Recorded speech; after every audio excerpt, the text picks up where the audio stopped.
Olá pessoal, hoje a gente vai trabalhar a pontuação, mas dessa vez dentro de questões, dentro de exercícios, para a gente ver se realmente ficou claro quando se usa o ponto, a vírgula e o ponto e vírgula, que foi aqui que nós trabalhamos na primeira aula. Se você perdeu a primeira aula, dá uma olhadinha aí no card que você vai encontrar tudo a respeito desses três sinais de pontuação. Aqui a gente vai fazer um resumo, uma coisa bem rápida, né? Falando primeiro sobre o ponto, que serve para indicar o final de uma frase declarativa. Por exemplo, lembro-me muito bem dele. Né? O ponto a gente coloca para encerrar enunciados, para encerrar frases. Normalmente, quando a pessoa comete erro de pontuação, só coloca o ponto no final de um parágrafo. E às vezes o parágrafo tem 4, 5, 6 linhas e a pessoa coloca apenas as vírgulas. Mas há uma diferença entre vírgula e ponto, ok? Ponto indica o final de frases. Também serve para separar períodos entre si. É quando o ponto aparece no interior do parágrafo. Por exemplo, fica comigo, não vá embora. A gente observa que são duas orações simples, curtas e que podem, com certeza, vir separados por um ponto. Nós também falamos na aula anterior, e aqui a gente vai trabalhar bem rápido, o conceito de ponto e vírgula. Nós mostramos aqui dois aspectos, duas funções, né? Duas formas de empregar o ponto e vírgula. Primeiro, para separar os itens de uma lei, de um decreto, de uma petição, de uma sequência, etc. São penalidades disciplinares. Advertência, suspensão, demissão. Então, para se fazer uma enumeração, você vai colocando ponto e vírgula entre um item e o outro item que está sendo apresentado. Também serve para separar orações onde a presença de uma vírgula não satisfaria essa necessidade. Esse é o caso mais comum e o mais difícil da gente empregar em redações. O ponto e vírgula ele é um sinal de pontuação que fica entre a vírgula e o ponto. A pausa do ponto e vírgula é maior do que a da vírgula, mas é menor do que o do ponto. E justamente essa questão de você conseguir perceber o tamanho exato dessa pausa e escrevê-lo num texto é o que causa muita dúvida. Mas vejamos aqui. Enquanto eu acordava cedo e trabalhava pesado, sem descanso, sem vida, ele, em casa, descansava, dormindo e sonhando. Você observa que eu fiz aqui uma leitura de um período longo, é um período composto. Você observa que esse período começa com a palavra enquanto, que é uma conjunção temporal, e vai até a palavra sonhando. Veja que isso é importante para entender o ponto e vírgula. O período começa com essa palavra enquanto e vai até a palavra sonhando. Olha que o ponto e vírgula ele não quebra a informação de uma frase. Ele permite essa continuidade da informação. Quando você coloca esse ponto e vírgula aqui, você não terminou de dizer essa frase. Você fez apenas uma pausa maior do que as da vírgula e deu continuidade à frase, estabelecendo um paralelo entre o que eu fazia e o que outra pessoa fazia. Esse paralelo foi separado por um ponto e vírgula. Por quê? Porque a primeira frase já apresentava duas vírgulas. Olha a vírgula depois da palavra pesado, olha a vírgula depois da palavra descanso. Depois do ponto e vírgula, nós ainda temos uma, duas, 3 vírgulas. Então, é um período que traz 5 presenças de vírgula. As vírgulas estão sendo usadas para estabelecer enumerações de coisas que eu fazia e que outra pessoa fazia. Eu acordava cedo, trabalhava sem descanso. A outra pessoa ficava em casa, descansava, dormia e sonhava. Então, veja que as vírgulas enumeram fatos. Só que o ponto e vírgula faz essa pausazinha maior do que a da vírgula para diferenciar entre o que eu fazia e o que a outra pessoa fazia. Nem é uma pausa como ponto, porque se aqui fosse um ponto, essa segunda frase não precisaria ter nenhuma relação com a primeira. E nem uma pausa como a vírgula, porque a vírgula já foi usada aqui para outra função, que é justamente a de enumerar. Nós também falamos a respeito da vírgula, que é usada para marcar uma pausa do enunciado, né? A vírgula ela identifica os termos de um enunciado e não o fim do enunciado. Então, Lúcia, esposa de João, foi a ganhadora da cena. As vírgulas servem para indicar que esse termo aqui É um aposto. Eu estou tentando dizer quem é Lúcia. É um termo que, se eu separasse por um ponto, aqui e aqui no lugar da vírgula, ficaria um termo solto na frase sem função. Gosto de ler, escrever e ver séries cômicas. Olha a vírgula aqui separando os termos da oração. É o verbo ler e o verbo escrever, que são dois verbos e que são objetos do verbo gostar. Vamos aqui para o exercício, porque a nossa intenção da aula também é fazer com que a gente consiga fixar o emprego desses sinais de pontuação sem ficar dependendo muito da gramática. Então, na primeira questão, põe as frases adequadamente, as vírgulas adequadamente nas frases abaixo. Vocês já observam aqui. O guerreiro inesperadamente partiu. Veja que nós colocamos uma vírgula depois da palavra guerreiro e uma depois da palavra inesperadamente.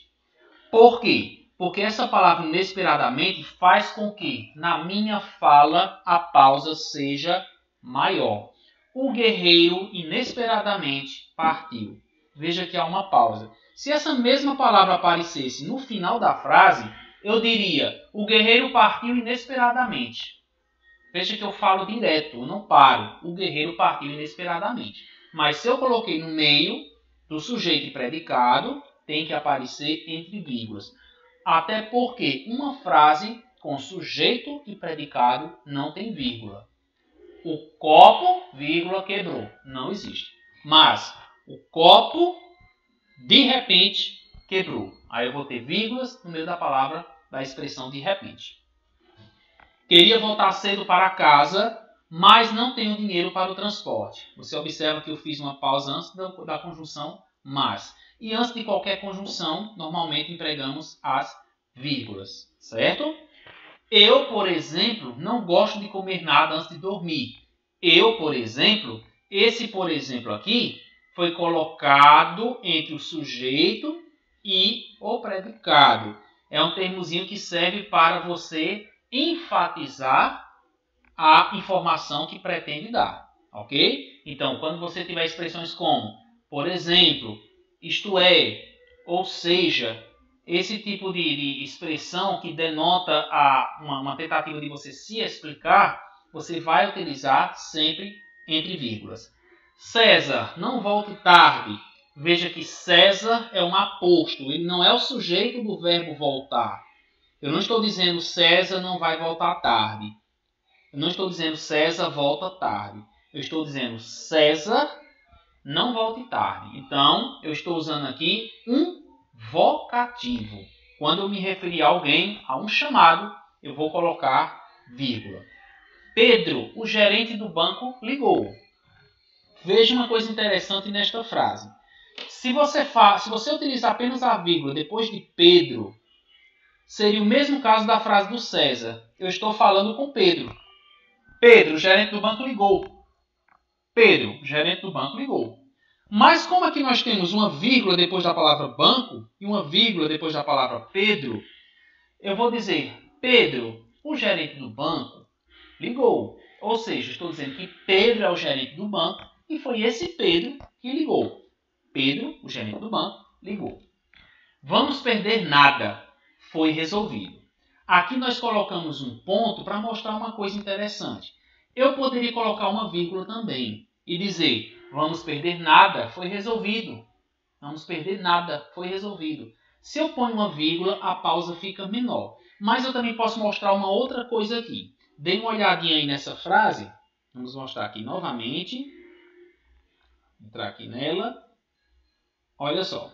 Quando você pega essa frase aí, e você faz isso aqui, põe uma vírgula depois da palavra perder e tira esse ponto. O que é que nós temos aí?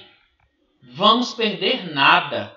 Foi resolvido. Então, muda também o sentido da intenção, né? A intenção comunicativa é outra. Vamos perder, nada foi resolvido. Estou dizendo que nós vamos perder. Mas se você colocar a vírgula bem aqui, a vírgula, e é claro que essa palavra começa com letra minúscula, tira essa primeira vírgula, nós vamos ter o quê? Vamos perder nada, foi resolvido. Então ela vai ser direta, mudando o sentido também. Ok, vamos agora para a questão 2, que diz o seguinte. Aliás, vamos pontuar aqui. Nós, médicos, salvamos os outros dos males. Vocês, professores, salvam da ignorância, que também é um grande mal. Sou, disse ele, um homem procurado, mas sou inocente. Faz-se a pausa no vídeo. Tenta colocar a vírgula, o ponto ou ponto e vírgula onde for necessário. Fez a pausa e agora vem a resposta. Atenção. Olha só. O que é que a gente vai observar aqui? Veja que nós temos 1, 2, 3, 4 vírgulas nesse primeiro período e um ponto e vírgula que está separando uma oração que já tem vírgulas de outra oração que também já tem vírgulas. Quando você fala essa frase que começa com o pronome nós e termina com a palavra mal, quando você fala, quase que automaticamente você percebe que há uma pausa maior aqui, ó. Se você fizer a leitura, você vai perceber que essa pausa é maior aqui. Aí você pergunta, se essa pausa é maior aí, por que eu não uso um ponto? Porque você não encerra essa frase aqui. Se você encerrasse essa frase e não tivesse mais nada a dizer sobre nós, os médicos, faríamos um ponto. Mas como eu estou fazendo uma comparação entre médicos e professores, eu não posso fazer um ponto porque esta frase continua aqui. Mas essa continuação já tem muitas vírgulas. Então eu uso o ponto e vírgula, que quer dizer a pausa maior do que a vírgula. Você percebe quando lê. Mas também quer dizer que a segunda oração é uma continuidade da primeira. Portanto, não é permitido o ponto. Sou, disse ele, um homem procurado, mas sou inocente.